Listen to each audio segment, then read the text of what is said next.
Eu sou o Dr. Michel, eu sou neurologista vascular do Hospital Santa Marcelina. Estamos reunidos hoje aqui para conversar um pouquinho sobre o AVC, principalmente porque no dia 29 é o Dia Mundial de Prevenção a essa doença tão incapacitante. No Brasil, o AVC é a segunda causa de morte por doença cardiovascular, mas é a primeira causa de incapacidade dentre todas as doenças. Então, disso a gente pode inferir o quão fardo esse paciente com AVC carrega, seja para a família, seja para as questões econômicas, porque muitas vezes o paciente fica impossibilitado de trabalhar e ele muitas vezes não consegue ter uma renda extra para conseguir se manter. Então, a doença tem um alcance muito maior, que vai além só da condição de saúde, mas envolve também outros aspectos, sobretudo econômico e emocional. Um AVC é a sigla de acidente vascular cerebral.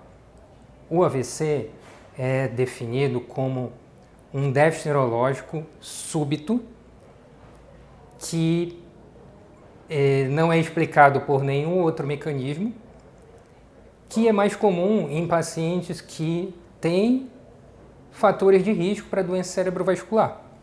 Então, é aquele paciente que de uma hora para outra fica com uma redução de força muscular, fica falando enrolado, ou não consegue visualizar uma determinada ponto do seu campo visual, ou sente uma cefaleia, uma dor de cabeça de forma súbita e intensa. Nunca tendo apresentado uma dor como essa anteriormente.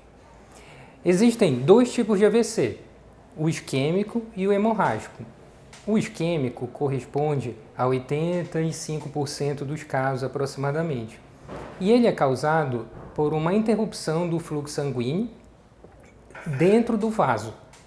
Ou seja, o vaso sanguíneo, por algum obstáculo, deixa de receber o sangue e o cérebro, sem a oferta de sangue, as células do cérebro são muito dependentes de oxigênio. Elas têm uma demanda muito alta por oxigênio. Se de uma hora para outra o fluxo sanguíneo deixa de chegar até esse local do cérebro, surge um sintoma neurológico agudo. O outro tipo de AVC é o hemorrágico, corresponde em torno de 15% dos casos. Ele é menos frequente, mas ele tem um potencial de incapacidade e mortalidade muito maior. Nesse caso, o AVC acontece por ruptura do vaso sanguíneo e o sangue extravasa no interior do crânio e inunda todo o cérebro. O que provoca o AVC depende de qual tipo de AVC a gente está falando. Se a gente estiver falando de um AVC isquêmico, o que provoca é a obstrução do vaso sanguíneo. E o nosso papel é justamente tentar identificar o que leva à obstrução desse vaso sanguíneo. E as principais causas de obstrução do vaso sanguíneo são aterosclerose, ou seja, placas de gordura nas artérias do cérebro, que à medida que vão se desenvolvendo, vão reduzindo cada vez mais o calibre do vaso, que leva à sua obstrução. E o outro mecanismo é a embolia de origem cardíaca. Determinadas condições, doenças cardíacas, podem predispor à formação de trombos, que são pedacinhos de sangue endurecidos que se formam no coração e durante o ciclo cardíaco eles podem ser desprendidos. E se forem desprendidos e se direcionarem para as artérias do cérebro, eles podem ter um tamanho maior que o calibre do vaso, levando à sua obstrução. E quando a gente está falando de causas de AVC hemorrágico, a gente está falando de ruptura do vaso sanguíneo e muitas vezes essa ruptura é causada pela hipertensão. Outros mecanismos de ruptura de vasos sanguíneos para ilustrar e que muitas pessoas já ouviram falar ou conhecem é a ruptura de um aneurisma. Alguns pacientes, sobretudo aqueles tabagistas, eles têm um risco maior de ter aneurismas intracerebrais. E de uma hora para outra, se esse aneurisma rompe, ocorre um sangramento difuso no cérebro e aí que vem uma cefaleia, dor de cabeça de forma abrupta, intensa e muitas vezes até uma perda de consciência. É muito fácil identificar um AVC. Os principais sintomas são redução de força muscular em um lado do corpo. O paciente pode, eventualmente, também ter uma alteração na rima facial, na rima bucal. A boca pode ficar torta para um lado. E normalmente a boca fica torta para o lado contrário ao lado da fraqueza no corpo. Então, por exemplo, se o paciente tem fraqueza do lado direito, a boca tende a desviar para o lado esquerdo. Além disso, o paciente também pode ter dificuldade para falar, a fala fica pesada. Algumas vezes ele até sabe o que quer falar, mas a palavra não sai. Outros sintomas que também podem fazer com que a gente pense que esse paciente está tendo AVC é dor de cabeça aguda de uma hora para outra, dificuldade para conseguir andar em linha reta. Você pode pedir, o paciente está falando para você, doutor, eu não consigo andar em linha reta, eu vou andando e tenho a tendência sempre a cair para um lado, sempre a cair para um lado. Outro sintoma que também é muito relevante ter atenção é a dificuldade para enxergar um campo visual. De uma hora para outra, o paciente pode dizer, eu não estou conseguindo enxergar nada do que está do meu lado direito, nada do que está do meu lado direito. Isso também pode ser um sintoma de AVC. E faz muita diferença a gente conhecer esses sintomas, porque quanto mais precoce esse paciente chegar até um pronto atendimento, maior vai ser a chance dele receber um tratamento efetivo. O AVC é causado, ou melhor, ele é precipitado por diversos fatores, que são os fatores de risco. E o principal fator de risco é a hipertensão. 85% dos pacientes com AVC têm hipertensão, e isso independe se for AVC isquêmico ou se for AVC hemorrágico. Além da hipertensão, outros fatores de risco são diabetes, colesterol alto, tabagismo, sedentarismo, obesidade, uso de drogas. Esses são fatores de risco muito importantes e que merecem uma atenção muito grande, porque estima-se que em torno de 90% dos casos de AVC poderiam ser evitados com um adequado controle desses fatores de risco. Diante de todos esses fatores de risco, é intuitivo entender que o controle deles é fundamental para a prevenção de um AVC. Então, são fatores de risco que muitas vezes não dão sintoma. Por exemplo, muitas vezes o paciente é hipertenso e ele não sabe, porque ele não costuma medir a pressão periodicamente e a hipertensão, na maioria das vezes, não dá sintoma. Então, tente pelo menos uma vez por semana aferir a sua pressão.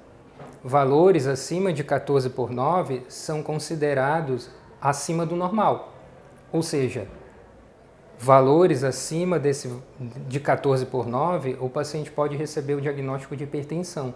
E quanto mais no início a gente consegue tratar, menor vão ser as complicações relacionadas a essa entidade clínica, inclusive AVC. Com relação ao diabetes, é importante tirar o açúcar da dieta, tentar usar adoçante com baixo teor glicêmico. É importante realizar atividade física e perder peso, porque a gordura central contribui para aumentar a resistência à insulina. E a resistência à insulina, por conseguinte, leva ao aumento da glicemia. Com relação ao tabagismo, por favor, tentem parar de fumar. Muitas vezes a realização de atividade física ela pode ajudar nessa redução da fissura pelo tabagismo. E se você não consegue parar de fumar sozinho, você pode procurar um pneumologista e existem medicamentos que podem ajudar você a parar de fumar. Com relação ao sedentarismo, a atividade física é fundamental, como para prevenção de qualquer outro fator desses de risco que a gente conversou, mas tem um valor adicional, que é contribuir para a redução do colesterol. Ou seja, é fácil você entender que você precisa reduzir a ingesta de alimentos que tenham muita gordura, diminuir as frituras, passar, se possível, usar azeite de oliva no lugar de outros óleos vegetais, tentar aumentar a ingesta de legumes e de frutas e aumentar a ingesta de carnes brancas. Isso contribui para reduzir o colesterol. Em caso de qualquer sintoma daqueles que a gente conversou anteriormente, por favor, procure um pronto atendimento rápido. É possível oferecer um tratamento eficiente desde que você chegue até no pronto-socorro em até 4 horas e meia do início desses sintomas. Existe uma medicação que é possível usar nesse intervalo de tempo. Ela tem as suas contraindicações, que são avaliadas na hora do atendimento. E uma principal é a gente excluir que não se trate de um AVC hemorrágico. Afinal, essa medicação ela tem o objetivo de desfazer aqueles trombos que obstruem as artérias do cérebro.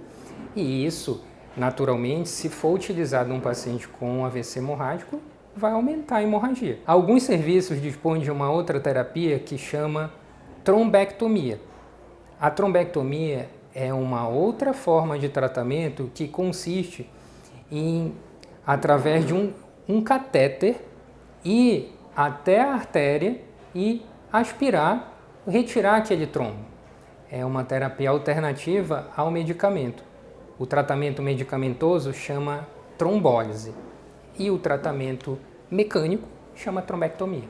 A trombectomia ela pode ser oferecida em até 6 horas do início dos sintomas. Em outras palavras, quanto mais precoce você chegar, melhor é a chance de oferecer algo que possa reduzir o grau de incapacidade. O Hospital Santa Marcelina tem uma unidade de AVC e uma equipe de neurologistas preparado para atender o seu familiar com sintoma de AVC. Se o sintoma surge, venha até o nosso serviço o mais rápido possível, dentro de 4 horas e meia do início dos sintomas. Você vai ser recebido por um enfermeiro treinado para identificar os sintomas de AVC. A partir da identificação desses sintomas, o neurologista tem até 15 minutos para chegar e atender o paciente. E a gente tem, isso tudo funciona a partir de um fluxograma, que é o nosso protocolo de AVC. O paciente tem até 25 minutos para fazer a tomografia, contando da sua chegada, e a gente tem até 1 hora desde a chegada para oferecer aquela medicação que eu falei anteriormente, o trombolítico. Diante de tudo isso que a gente falou, as principais mensagens que devem ficar são: o AVC é uma doença potencialmente prevenível, é fundamental tratar os fatores de risco, realizar uma atividade física regular, parar de fumar.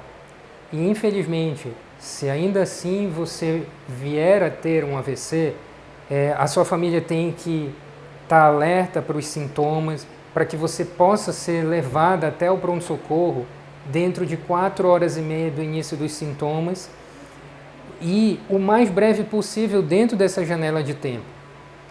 A nossa instituição dispõe de uma unidade de AVC preparada para receber você caso você tenha um sintoma neurológico. Por favor, o AVC é uma doença prevenível.